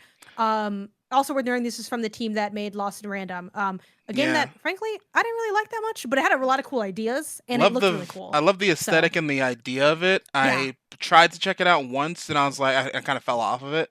Yeah, Um it felt a little stiff to me. Like the movement felt mhm. a little stiff, but the idea of like physically picking up and rolling the dice, I felt like they went out that far away in Lost in Random, and hopefully this will be the knockout of the park that I've been sort of waiting for from the studio. Oh So yeah. excited Looks about real that. What cool. about you? You got a top Uh three outside of yeah, there was a those? couple things in here. Definitely the main pull for me. Last at the Game Awards we got like a teaser for Sonic Racing Cross Worlds. There was like Shadow jumping in his car and speeding off. This we got a more in-depth look or like a little bit more of a teaser at it. We got more Sonic characters. There's no Sonic and Sega All Stars type beat, at least not yet. It's mostly Sonic characters. Um, we got Sage from Sonic Frontiers. She's a new character. We got Vector. He's never been in a Sonic racing game before. But then also like the thing that really got me hyped, that got me out of my chair, peeking in my mic, was Jet the Hawk. Is a character that originated from Sonic Riders, and he was on his Sonic Riders board. And the last time we got a Sonic Riders game, I think, was around like 2013, 12, but that was like Sonic Hmm. Free Riders for the Kinect. Ass game. But now we're kind of going back to Sonic Riders because, like, apparently you can change your car's form to either be like a monster truck or it can also become like extreme gear for a moment of time or something like that, too. Um, Sonic Sega All Stars Racing Transformed was the best one out of the Sonic racing games from like the last like 15 years or so. Um, Really good game, great soundtrack, great track design, all that stuff. It was a really good game. So it's cool that they're kind of going back into that, but also adding in this like world hopping mechanic where you're driving through the rings and you can then Hmm. end up in other locales. I'm wondering how that's gonna do with the races themselves because it's like is it going to be there are tracks and it can either be the rings can send you to like one or two different specific places like it's not going to be like one cohesive track the whole time, so I'm wondering how that's going to work. Is it going to because it's like if Mario Kart for example had this mechanic, is it going to be it's a race but then it's just randomizing the tracks in between each lap or something like that, right? So Hmm. I'm not sure how that's gonna completely work. So I'm looking forward to seeing more from this game. Definitely on my radar for this year. I will definitely pick this up. But also, unfortunate for them, Mario Kart's coming back, so that's gonna be a whole thing. So that's gonna be real interesting to Yeah. watch. But yeah, regardless, just the air gear from Sonic Riders coming back in general has me hyped up front. We got another trailer for Split Fiction from Hmm. Haze Light from the It Takes Two people, and honestly, It Takes Two and what was the one before A it? Way Out. A Way Out. Both great Yeah. games. Played through both of them with two different people. Had a damn good time playing through those. So they haven't missed yet, as far as I'm concerned. And I'm looking forward to seeing what they do with this. It's like fantasy plus sci-fi. Mm. The fact that they are able to make a video game that is like 12-ish hours long, and every 30 to 45 minutes you're doing something completely vastly different from that you were before, it's so crazy to me that the game just does not feel like it doesn't feel stale at any point. It doesn't feel like they're doing too much. It's all well paced, and it's such good co-op gameplay. And they're still doing the thing where it's like, if you buy the game, we'll give you a spare code so your friend can play with you the whole time, or you can just play through it locally co-op. Great couple games, like top tier vibe check on a second date type beats. Like if you can play this game with me, we will make it work. Like this, I can't wait. I can't wait to play through this. Like, are you and your fiance gonna be playing this too? Yeah, I would say so. Mm-hmm. Definitely a big Haze Light fan. Loved A Way Out. That one I played with my brother. Actually, I played both of these games with my brother. The A Way Out and It Takes Two. Mm-hmm. Um, It Takes Two, I was a little bit cooler on. I still think it's a great game, or at least a really good game. The story stuff didn't really hit for me, and I do think they run the risk of sometimes switch because it's interesting. Their sort of new style of like switching what you're doing that really became new with It Takes Two because like A Way Out wasn't like that. It was Yeah, it like was kind kind of of following grounded. Yeah. It, a story directly. So mm-hmm. I do worry a little bit about like one thing that I got a little burned out with It Takes Two was one It Takes Two was a little too It long was because kind I of think long. Yeah.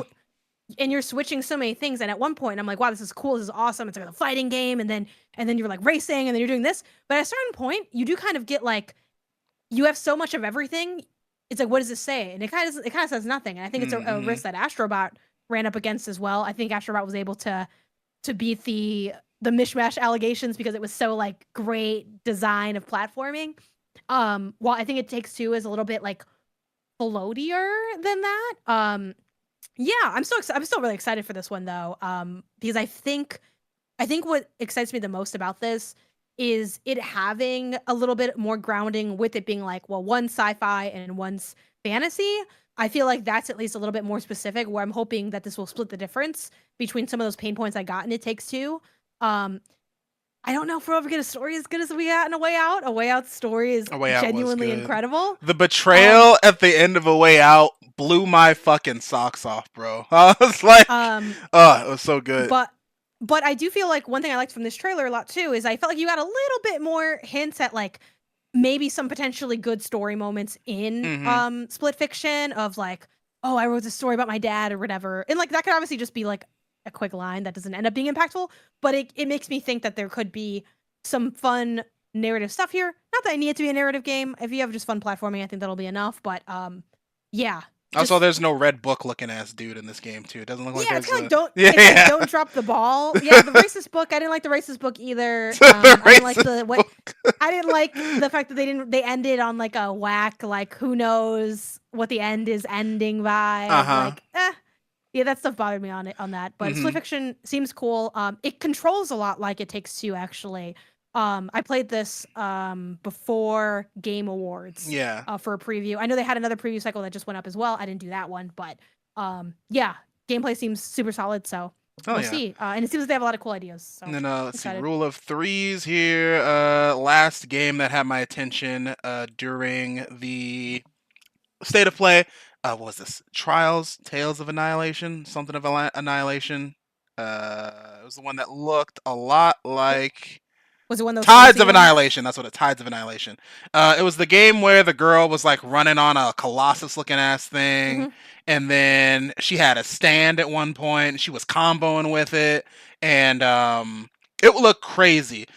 This was the game, in addition to the other game that was like halfway through the show, where I have come to the conclusion that the PlayStation 5 is clearly excelling in games where it's just like anime ass action games, like Yeah. twitchy, like over the top, we're fighting God again type beats, like, um, and it's looked good every time. Don't get me wrong. This looks cool, but also, like, I'm not the biggest action dude. I'm starting to play a little bit more of them, so I'm starting to get used to like my parry timing and things like that. But just bullet hell, dodging everything. Some dude that's 10 times my size with a big ass sword that can one shot me in like one swing. Just like the cinematics though of this game look insane and like insane. Like that's the power of the PS5 Pro, baby. Like right there, like that's what that is. So, Yeah. yeah, Tides of I Annihilation. I That definitely has honestly my opinion.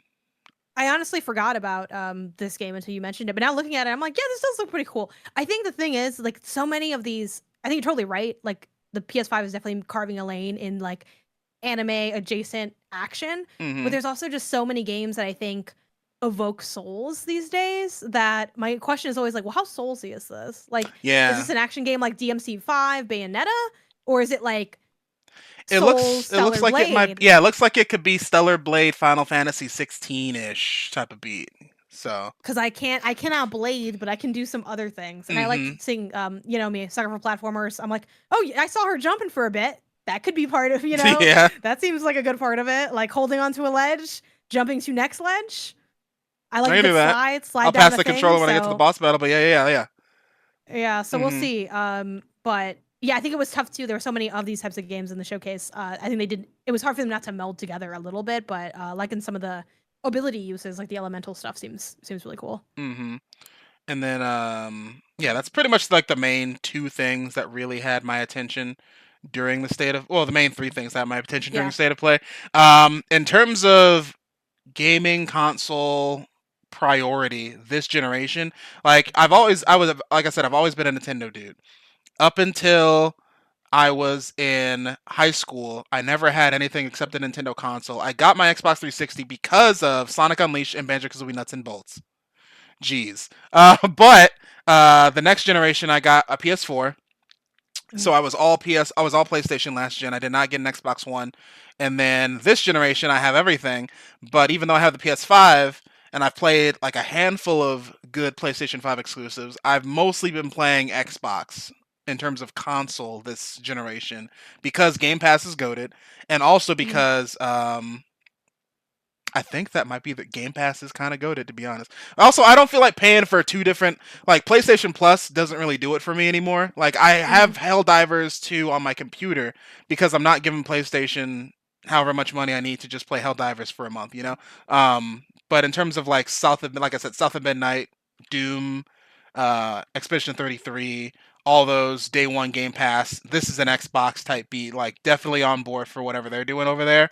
Um, there's a couple games in here that look good too, but also there's the whole conversation in the back of my head thought of, is this exclusive or is this coming to something else later? I know Sonic's going to be on Mhm. everything, so I'm not getting that on my Yeah. PlayStation. I'll get that on my Xbox. This though, like Tides of Annihilation, that'll probably be PlayStation exclusive. I'll probably buy that on PlayStation. But other things, Yeah. it's like, what's it coming to? Where's the exclusivity at? Yeah, I think too with like stuff like Soros, which we didn't mention, but it's Housemarque's next Mm-hmm. game. That was their kind of big reveal at the end. Didn't mention it because I'm not a bullet hell person. Like I'm not really very capable of like doing bullet hell stuff. So I'm like, I kind of bounced off Returnal. We'll see if I check Still need to this one play out and if it Returnal lands more for personally. me. Yeah. Yeah. But I forget offhand how they did it for PC with Returnal because I know Returnal's on PC. I think it was like a bit later, but I imagine they would replicate just whatever they did. So I guess to your Mm-hmm. point, I think even Soros, which is like their biggest thing, will probably be on PC at some point Oh because I yeah. know that Returnal had that same kind of trajectory. So, um, yeah, it's definitely a quieter year for PlayStation. It seems, So far, and yeah. Xbox is finally having a loud year, which like, gosh, that's been needed for like the whole generation. So it's Mm-hmm. really exciting to see stuff finally like come out. I think especially too, you need a lot of swings. It's a lot to put one thing on one game. Like Xbox has been plagued with this game needs to be so good because it's like the only big exclusive we have. And then when it's not, everyone's like, okay. And then it's like, and then more games come out. I feel like now because there's enough coming up on the calendar, we're a little bit less prone to have those conversations because it's like, okay, well, we're not going to put everything on Avowed because we know we also still have these other titles coming out Mm-hmm. as well. So I think it has the potential to be a really like decent, strong, and also diverse year. I think in terms of genre, where they have like, okay, we're hitting the RPGs, we're hitting old school shooters, we have like new IP, which seems like really cool. So yeah, glad to see that happening. Big Nintendo fan as well. Nintendo has been quiet for a while at Nintendo, which hey, that's fine. I'm gonna be there for Switch 2, and it seems like they're gonna have to bring out some stuff. So even if it's just that Mario Kart game, I'm gonna play the hell out of that Mario Kart game. I'm So at my point with Nintendo where I I stopped being a Nintendo fan that speculates and goes off of leaks mid Smash era, because that's when like they were just, in my opinion, like that's when the Nintendo fans were just doing a lot, right? It's like, oh, mhm, what next character's coming to Smash, and like, oh, what's going on, all these even like what before they dropped the first look trailer for the Switch 2, there was like so many leaks out there. I wasn't paying attention to anything. I'm like, when they drop it, mhm. they drop it. I got too many games to play to care. I don't like, I'll play it when I play it, right? The only thing I want for Switch 2 is I want Street Pass to come back, and I want themes. That's all I want. That's all I want. Whatever else happens after that I don't is know a if you're getting bonus. either of I'm gonna those, if probably I'm be being super honest. sad, but you know what? We'll get there when we get there. It's all right. It's all good. All right, Janet. We've been talking for a good minute here. Good conversation so far. Ooh, good work. Good use. But really quick here, I also do want to uh get a little bit more into like you, in terms of what you do, the way that you've gotten to where you are now, because honestly, Mhm. like I said, the last let's say like 5 years or so, right? You've been on the up and up, you've been doing the damn thing, and I just want to talk a little bit about that, because would you say, because I know in your descriptions of everything, you say you are a uh, game critic, video game consultant. You also said you're a content creator. Um, in terms of like video game consultant, do you say that more so as like business buzzword, or would you say there's like a difference between a video game consultant and someone who is like a video game content creator, like myself, for example? Oh yeah, I mean, like I think obviously content creation, it's audience facing, it's front facing, while consulting is like behind the scenes. So like Mm, when I say video game consultant, it's a way to let people know that I'm there for consulting work and that you can like ask me to consult on your game. Consulting on games takes a lot of different forms.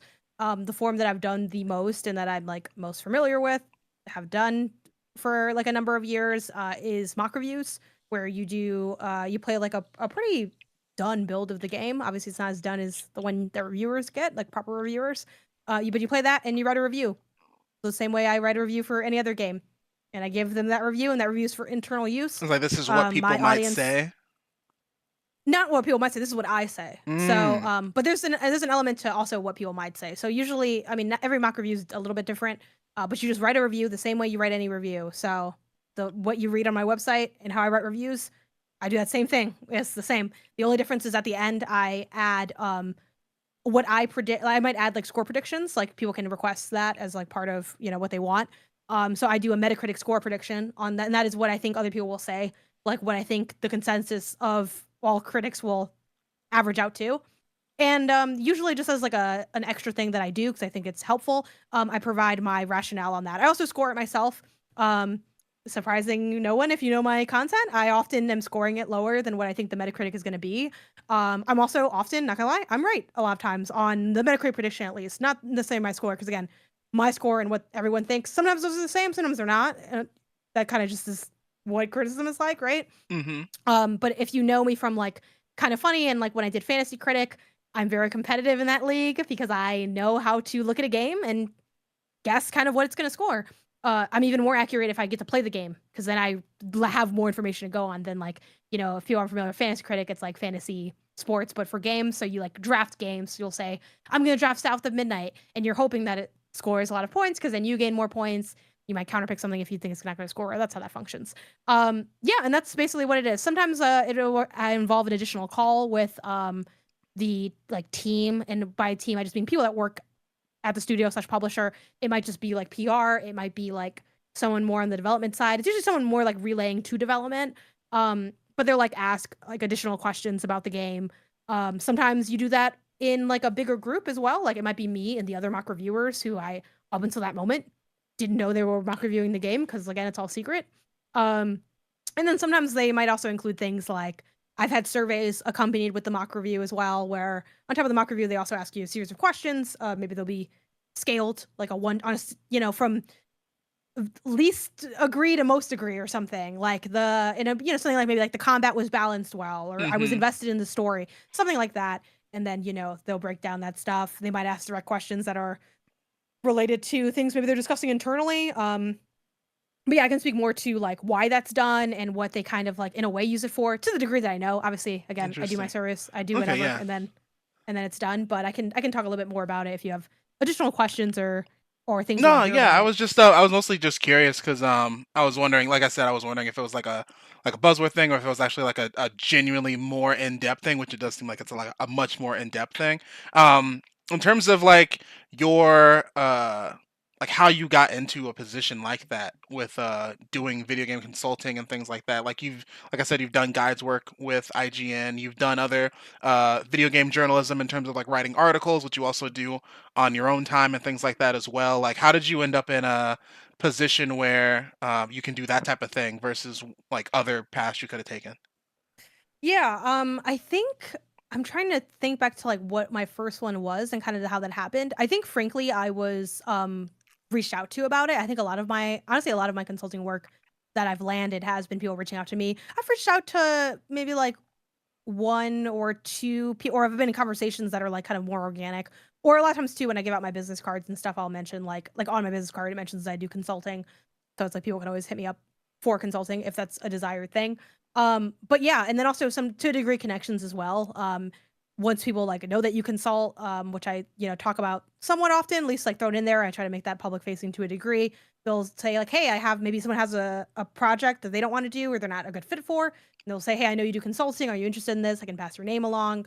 At one point, I don't really remember the name of the agency, nor I guess do I know if that's like front facing stuff. But there are Mm-hmm. sometimes like agencies that also might you might join, and then you might like get work through them. There's one that I've never worked for, but that I know of, and I'm trying to remember the name of it. I think it's like Hit Point. Mm-hmm. Is like again, I've never worked for Hit Point, but they're kind of an example of an agency that like they find reviewer, they kind of match, they're kind of like a middleman essentially, right? So it's like a studio might or a publisher might go to them and say like, hey, we need consultants for this project, and then they're working on finding the right consultants for that project, and then kind of doing all that, doing the paperwork, legalese stuff or whatever.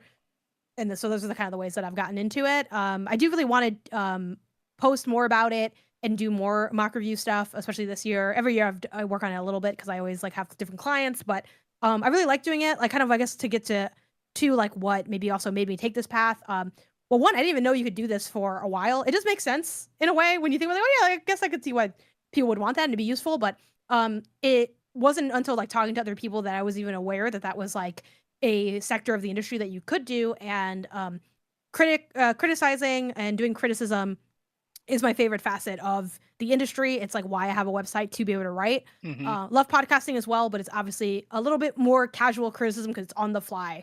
That has its benefits as well. I'm not saying it's like lesser, More into like but the it's genuine different like than constructive criticisms type or like not not even that. It's just that like talking is different than writing out a thought. Like yeah. like for instance, we talked about the anime that we're watching. If we both had to sit down and write about like why this is good, that would be more thorough and generally Instead of better just than going the off the conversation we cuff. had. Yeah, which the Gotcha. conversation is not bad, right? Like that's what a podcast is. It's supposed to be like, you have that back and forth. And that also adds things though that you don't get when you're writing, right? You have somebody else and other people to work off of. So it's not lesser, but it is different. Yeah, it's again, my reviews are the same as they are internal or not. So it's not so much like I'm not like writing a review and saying you should make like the enemy's slightly stronger or weaker. I'm just reviewing the game like the way I would review if I printed it, published it, and they just get to read it. I guess one thing I forgot to mention too is sometimes I do add a pros and cons list as well, which is something some outlets do. I don't do that because I think it's a little bit dated. But I do that because I feel like it would be useful for them to get more abilities to skim the review. Obviously, they're going to read it because they paid me to write it, but like, that's probably going to get passed around to different people. They might just want like kind of a more bullet pointed thing. So For sure. that's why I have like the score and like a pros and cons, and then like Metacritic score and my rationale that got me to predicting that Metacritic score All right, cool. based on what I see. And then another thing I want to go into too is like since you like you mentioned you do your writing, you do like this video game consulting thing as well, and also you're on multiple video game outlets, whether it's something that you created or you're also on something that's already established. Would it be downplaying to say that you are basically a professional freelancer? No, No, I would you say would that say I'm a a professional freelancer. freelancer. Okay, yeah. So because I Yeah. was gonna say like I said, you have Pen and Pixels, you have your games and not games, indie council. So what would you say is like the quote unquote like the secret sauce to like managing being professionally freelance? Mm. Because like for example, like you and then just condolences to that it happened to people that got laid off from IGN. They had to also end up going personal freelance or independent as well. Would you say it's like a part of like having a established persona online already and building off of it and like knowing the worth of what you can bring and then like adding that value and stuff like that as well, or is there like more to it probably? I mean, there's definitely like a lot that goes into it. I definitely Hmm. think in this day and age, like the social media thing is huge. Even if it's not about like, I don't know, views or something, like it just helps people like know who you are. And I think that's the other thing too. It doesn't just because like social media doesn't mean that you need to, oh, you need to have a certain follower count to like do the work, but it's about just like being out there, putting your work out there, and also like getting to know people in your industry. Like there are many people that are way more successful than me that have lower follower counts than me on like everything, So Hmm. it's not really about like that aspect of it. But just help you, interact with like audiences, like grow your audience, and also like meet other people. Like all of the people that I know in the industry, I originally met online. Like I don't think there's one single person that I knew in real life. Like when I started in this industry, I knew zero people. And now I know like quite a few people. That's just by way of, working and seeing and reading and getting to know names and following work and whatever, and then being on shows and all that. And then like you go to like It, Summer Games Fest and everything, it's like a cookout, everyone's like hey, what's up, like stuff like yeah, that. Uh-huh. exactly. So, going to in-person events too, you definitely a good point of just like getting to make those connections in person. But yeah, everyone does it differently. Some people are there's definitely benefits and cons to the way I do it. One thing that I have going for me that's very convenient is because I work with at this moment two established companies, MinMax and Remap. I can just kind of get paid directly for that work because they have like money to pay with, Hmm. versus like some of my other projects I don't necessarily make income off of. Like I don't make income off of Indie Council. None of us do. It's not like we don't wait one day we will if it's big enough when we start running ads and stuff, but like that's just something we do because we are passionate about it and it helps like us kind of get our work out there or whatever. Same with the Gamecast. Would love to monetize that at some point, but we don't currently make any money off of that, so it's just like something that we do. To a degree, Pen to Pix is the same way. I don't run ads on my website, so I don't make money directly on the website. But I do have a Patreon, which is patreon.com/GameOdyssey, where some people do kick me over a couple of bucks to support my work. I also Twitch stream, which doesn't make much money either, but I do get some money off subs. And then again, the consulting work, obviously I get paid for that. And any one-off articles I do, I am paid for, which is also why you don't see me do a lot of articles, because I just also don't seek out. I don't pitch a lot to places, but every now and then I've gotten to do like, one-off magazine work, like Kickstarter type stuff. Which again, obviously, that's going to be paid. Little contributions here and there, but that's basically what makes it my income. So what's kind of nice about what I have is I have like 3 to 4 like pillars, and then it's like everything else is kind of like working towards other stuff. Um, and that's kind of, to me, that's the way that I feel most comfortable and that I like doing my freelance, of making the multi-leg stool. Um, but yeah, other people of course are like more specialized, where they're like, oh, I'm going full-time Twitch streaming.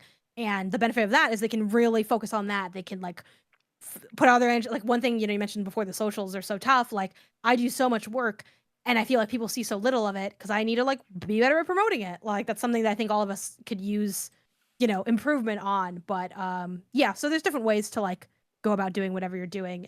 This is just the way that I've gone about it, and I like it a lot. Podcasting is a close competitor with like writing for me in terms of things I enjoy. So Mm-hmm. yeah, it's great. And streaming games and stuff is a lot of fun too. Just because again, it goes back to the criticism part where I can like basically I'm doing live game critique when I am playing, which is fun. It's for like when the let's plays get really long, that it's like a little bit less that because it's like at a certain point we are just kind of hanging out. So it has like a different flavor of like I'm always looking, gaming, assessing, thinking of things, with all the stuff that I do. Oh yeah. Yeah, I just wanted to get into that a little bit because definitely just um like you said, you have a lot of experience in the field, in the industry in general. Like you are what some would consider just a trusted name in video games right now. So just wanted to get a little bit of your thoughts and like a little bit of the insight that you would have into like how you ended up in a position pretty much such as this too. Like some would even say like I mean definitely small game, but just in fact just having someone like you on this and then anyone else that can get on here as well, and also just being able to because like I've been doing content creation since like 2012, and Mhm. just the doors that it's opened for me, just knowing that just being it's the concept of being a player or indulging in media and then having that itch in the back of your head where it's like I need to tell someone about this, just like Yeah, I need to share my opinions on this because some people like I've been told by like friends that I have that are just like more normie status, they're like I didn't even know this game was coming out until you mentioned it, or I didn't even know that yeah, this thing existed until you brought it up, or I wanted to hear people's thoughts about XYZ thing and I'm thank you for making a review about it, stuff like that. So uh, that's why we do it. That's why we're in the game, baby. That's why we're yeah. doing it. Um, I always joke with my audience that I play games so you don't have to, because I feel like again, who has the time? And the reason I have some of the time is because I hmm do this as my job, and even I don't really have the time. So it's like, yeah, it's fun to get to provide that for people who might not otherwise be able to. You can engage with everything. So it's like yeah. we do that work so that people can just play kind of what they want to play, and they can get the benefits without having to do the work of making the time hmm and figuring all that stuff out. Yeah, like there's like an Elden Ring Night Rain playtest this weekend, and not a lot of people I know got their hands on a code to get into that, and I didn't see anything that says we can't post. I think people are going to be streaming it and stuff too, so I'm gonna definitely be Yeah. recording and sharing my thoughts on it as someone who does not play Souls games, just to have that insight and that opinion on it too. So that's gonna be a valuable thought that I can bring into that specific conversation later on too. So, but yeah, man, video games. Fucking loving everything. It's there's too many right now, to be honest, but uh definitely wouldn't have it any other way right now. It's a great space to be in. Um in terms of like last thing on your side of things as well, I saw you recently did a remake of pretty much your whole set, like your workspace. Like you have like the Yeah. cool ass pegboard color scheme going on behind you. Nice little in home set space. So like what's been going on your end in terms of like you said, like what's coming up or what you're doing currently? Yeah.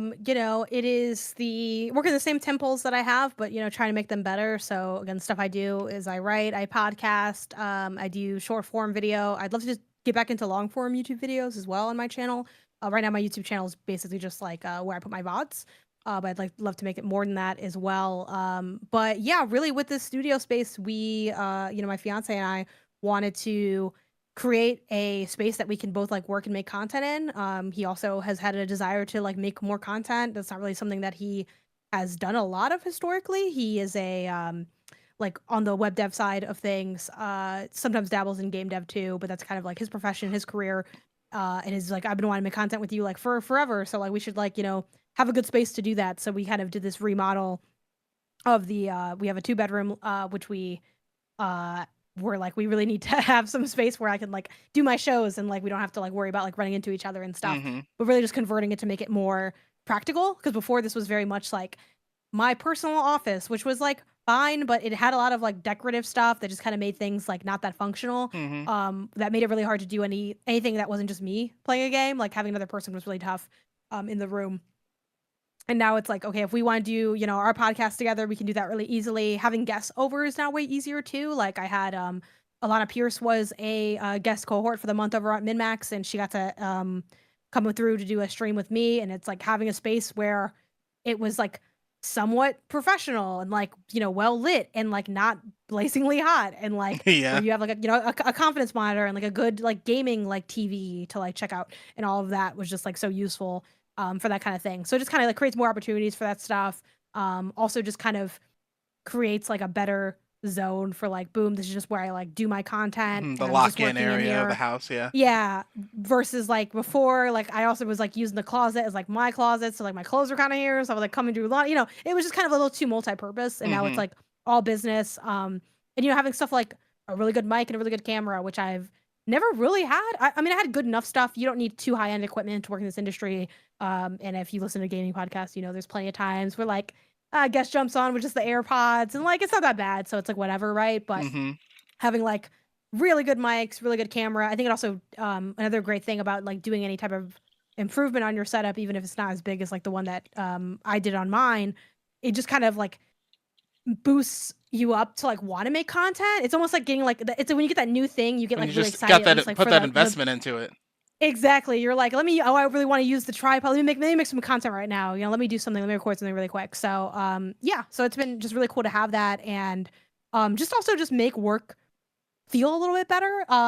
Work's always great because it's like I love what I do, but just like not having to crawl over as many wires, like being able to see chat and my gameplay on like not a small screen. Like it's on a TV the way I normally play games instead of like at my desk, which like I don't actually game at my desk a lot historically. I Mhm. don't like gaming at my desk. I just did it because that's kind of, that's how you set That's what up the a setup stream was, for a yeah. lot of people. Yeah, but it's like, okay, really being able to like what we did with this design was like, what do you want to be able to do in the space? And then we worked backwards from there and like got the stuff that we needed to like make that vision come to life. And yeah, I think it's pretty solid. Definitely some room for improvement, but we got to the point where we could stop buying stuff for the studio, which was good. Yeah, like you're a pretty Yeah, good place right now where you're at. yeah, Hell yeah. yeah. Like ending here is it's pretty solid. Like at some point we're gonna redo like the seating because some of these chairs are kind of falling apart a little bit. But Yeah. yeah, it's a Mostly just pretty good really like setup. the modular capabilities of the pegboard. Like Yeah. just the amount of things you can do with that is just really opens up the modifications for sure. And also last thing I wanted to bring up real quick too is this one's, I think you probably had this conversation on other shows before, but I think you mentioned it earlier. Being a games journalist and you quote unquote don't play games, or rather the games that are more like AAA, well Mhm. known. Like you don't play Elden Ring, right? You're not like an Elden No. Ring, like a parry Nah. person or anything like that. Yeah, me neither. Nah. So it's like, but like I remember, I think you were talking on MinMax and you're talking about how like Lonely Mountain, like the skiing one, Yeah, with yeah. like that's Mhm. like your shit right now, and also like you were a ride or die for Chicory a couple of years back too, Yeah, and yeah. like no one else was talking about those like specific like Janet games, like a game where it's like you'll see it and someone like that's a Janet game, like stuff like Yeah. that. Those niche pulls, I have those too for myself. Um, but yeah, like when you're in a position like I said, like you are games journalist, you have a lot of thoughts. People come, you're on lots of panels with people who play other games, but when it comes to being good at certain ones, you're not like those aren't like what I excel at, but I have my niche pull. Mhm. You check out this crazy ass indie game that I've been playing over here. Like how does that usually work out for you?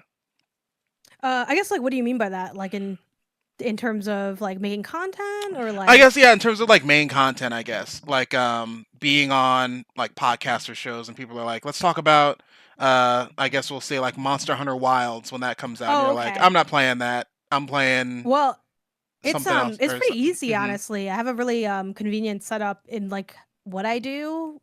So I'm very spoiled in that sense. It's like I mean I don't have to I mean I guess it's kind of has always been true in this industry. I mean maybe some people are assigning people games to have to play, but I don't think so outside of like if you are assigned on the game, which also Hmm. means you probably know it. Yeah, you don't you kind of, you work in your lanes. So when like Monster Hunter Wilds comes out and they like do it on the Minmax like episode or whatever, for instance, because it's more of a catch-all like kind of show. I'm just either not on that segment, not on that episode, or I'm there because maybe there's another game that I want to play and talk about, and I just like don't have anything to say on it, but maybe I'll ask like a couple questions if I can think of ones. Like that's kind Mhm. of where like that becomes your role. If you like haven't played the game, you might like be a question asker. And then on remap, it's like pretty much nothing because it's like all we do what we've been playing. So it's like, oh well, if you haven't been playing it, like that's fine. Like it's literally just like whatever you want to talk about that you've played. Indie counts are just indies, and then the game cast is just what we want to talk about. That's games or not games. So it's like I never really feel like, oh, I'm missing out on this thing. Like if anything, I kind of feel like it's the opposite. In a sense, it's like, oh, with the time it's like janky math, but I'm like the time I save not playing Elden Ring, that's great because now I can play these other games. Like obviously, if I liked Elden Ring and was good enough to play Elden Ring and liked playing Elden Ring, I'd be playing it and like Mhm. talking about it. But like there are so many games that I am consistently not finishing coverage on, not getting to coverage on. Like not having one of those games is like not a big deal at all. And Mhm. also like, you know, as a critic, you're never gonna like know everything anyway. Like there's probably at least one genre you don't play. Um and also like, if you do ever want to develop in that genre, that takes time. Like you can't really, I mean, you can and you can't, but like going from not never playing one of those games to playing it, like your criticism is still valuable, but Mhm. you might just not have the same kind of insights. You're like lacking a certain level of insight anyway, so it takes a while to like really hone like a craft in a certain genre, especially a genre that's that specific. Yeah, Um, it's like one of those. It's like when we were talking earlier about the state of play, right? And if you were to ask me what my highlight of the state of play was, some people would say, "Oh, it was the game from the what's the game? The shooting one, third person bullet hell." oh, the Yeah, that one. Yeah, that Sonus, one. Yeah, the Returnal people. That game. yeah, Some people will say it's the. Saros, Yeah, yeah, whatever yeah. it is, yeah, Some people will say it's that like one of the two anime ass looking like action games. I'm like, nah, bro. Sonic Racing Cross Worlds, bro. And people are yeah, like, then do you even play video games if you don't want to play those clearly like best video games in the showcase? Like, yeah, dude. I'll play them. So, like you said, I'll play them so you don't have to. Like, you play those, I'll play what I play. Like, especially now since there's so many games out. No, we're not. We're at a point now where when the Game Awards happens, it's not the game. Like these are clearly the games that everyone played this year. We're at the point with the Game Awards now where not everything can be mentioned. And hmm we're just cherry picking like yeah, I'm pretty sure like everyone played this. Everyone probably played that. Like the fact that Balatro even got on the ballot and won in certain outlets last year is freaking crazy. And it's like even like Astrobot winning in certain outlets is crazy in some degree because some people will be like, "Y'all didn't play Final Fantasy VII Rebirth." It's like, no, bro, I didn't have 100 hours to give for that game, or even like other stuff like that. And even this year, it's like some people aren't gonna play Grand Theft Auto 6 whenever that drops, if it drops this hmm year. Like some people are gonna be playing Mario Odyssey 2, quote unquote, like stuff like that, or that'd even be awesome. or even Big Walk when that comes out. Yeah, Like that's gonna be yeah, looking Big forward to Walk's that. gonna be a GOTY contender for a lot of people. So just the amount of gaming amount of games that exist now and the taste of gamers has expanded so much and it's just always so annoying when like the game awards happens or certain games drop and it's like obviously these are the three games right that like everyone's going to be playing but then it's like that one gem that like the quote unquote gamers aren't checking out that they always miss out on. Mhm. Yeah, it's not. Yeah, I don't really run into that issue a lot. I have a lot of haters, but most of them aren't like, "Why aren't you playing this?" I don't really get a lot of that. I think as an outlet, like sometimes min maxes have like some of those criticisms. Like I know a lot of our community like really wants us to like cover fighting games and stuff, but we just happen to not have like anyone that really plays those games. So which I Mhm. guess I can understand the frustration because it's like if you have your I feel like it's more of like a consumer to outlet thing. It's like we Mhm. have a lot of people. It's a big game. It's like why? It's like but again We don't we're have a an large outlet FGC for a small person, yeah. outlet. Mhm. Yeah, we're a large outlet for a small outlet. We're not like a regular. It's not we have like 30, 50 people where it's like, oh, we can bring on that one guy who plays fighting games or Mhm. whatever. Yeah, but even then it just I don't think I never felt like that was a criticism against like who we are as creators. I felt like it was more of a I think people that love more niche, more specific genres, they like love to see coverage on it, and they're also really big games. So it's like, oh, how are we not covering this? But it's like, I don't know, no one in the industry covers Roblox, and that's like the biggest game in the universe. Ugh. Like we just Ugh. don't really cover it. Like Mhm. I don't know. So yeah, I don't feel like that's not one I've gotten much as a creator. I don't know why. Maybe it's just because I have played a lot of games. Maybe it's because people, I don't know. Also, I don't get a lot of criticism directly to me. It's Mm-hmm. usually like about me somewhere else. But Gotcha, I don't. gotcha.